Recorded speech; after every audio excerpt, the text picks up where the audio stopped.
Saudara, kalau dia sudah memberikan hidupnya, nyawanya bagi kita, maka dia juga akan memberikan apapun yang kita perlukan. Filipi pasal 4 ayat 19 jelas berkata, Elohimku akan mencukupi segala keperluanku menurut kekayaannya dan kemuliaannya di dalam Kristus Yesus. Dalam nats ini tercatat ada kata segala.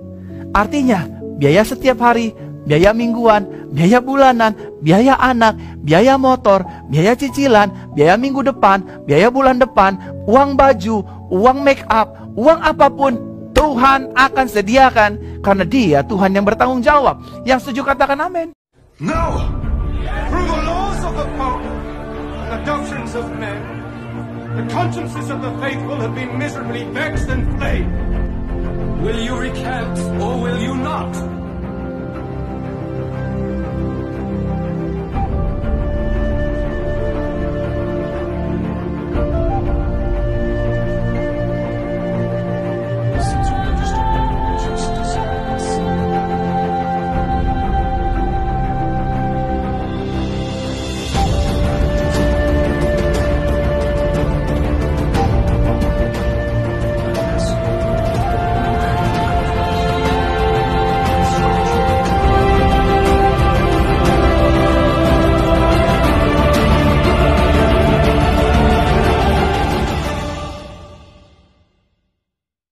Biaya ini, biaya itu, biaya ono, uang, dan uang.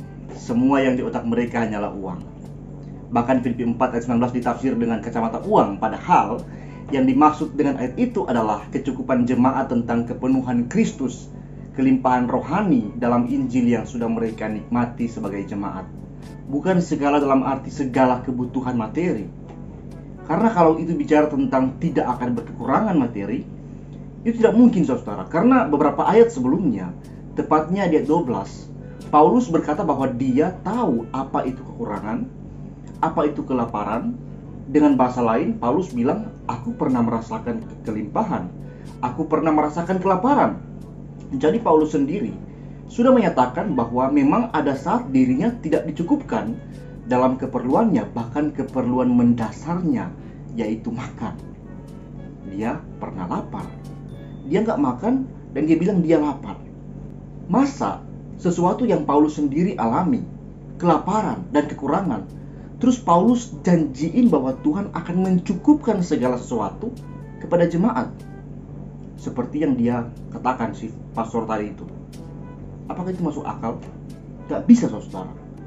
Malah kalau kita baca di ayat 11, bukan Tuhan yang mencukupkan segala keperluan Paulus, tapi Paulus sendiri yang belajar mencukupkan diri sendiri dalam segala keadaan.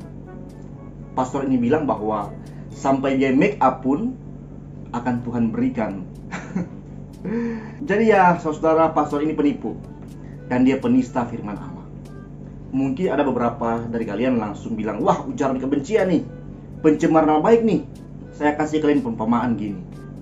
Suatu hari kalian jalan di pinggir jalan, lalu ada pencopet yang merampas barang berharga kalian, tas kah atau HP kah. Kalian pasti teriak kan, pencopet. Nah apa jadinya ketika kamu teriak, orang-orang di sekitar itu bukannya nolongin kamu kejar dan tangkap si pencopet, malah orang-orang itu teriaki kamu ujaran kebencian, kamu jangan menghakimi, kamu pencemar nama baik. Begitulah apa yang terjadi ketika saya katakan pastor ini penipu dan kalian mengatakan saya ujaran kebencian dan pencemaran nama baik. Padahal jelas-jelas dia mengatakan apa yang tidak firman Tuhan katakan. Masa biaya make up pun akan Tuhan cukupkan saudara. Jadi kalau kamu percaya ini, kamu akan tahu standar make up per bulan itu ratusan juta. Kamu gak punya kerjaan, kamu masih cewek, masih gak punya apa-apa, Tuhan berikankah? Saudara, malah bisa ya, Allah membiarkan kita kelaparan supaya kita belajar untuk giat bekerja. Intinya pastor ini penipu, penista firman Allah. Allah gak bilang gitu, dia bilang gitu. Saudara-saudara, ini video terakhir saya. Saya cuma mau pesan, hati-hati sama serigala yang buas, saudara. Saya nggak mau minta maaf sama serigala-serigala yang buas yang pernah saya lempar kepala mereka pakai video saya. Saya yang mau minta maaf kepada para penonton. Kepada para penonton yang mungkin pernah di mana kata-kata saya menyakiti hati kalian karena saya bongkar kebobrokan pastor idola kalian. Saya mohon maaf ya. Saya janji akan terus membongkar kebobrokan pastor idola kalian jika mereka salah dalam mengajar tentang firman Tuhan. Dan saya juga sangat mengharapkan supaya saya juga bisa dikritik, bisa dibongkar kesalahan saya ketika saya memberikan yang salah dalam mengajar firman Tuhan. Kritik itu perlu. Kritik keraskah, lembutkah, kuatkah, ringankah, beratkah, semua itu berguna bagi saya. Yang gak berguna itu adalah orang-orang yang anti kritik. Oke?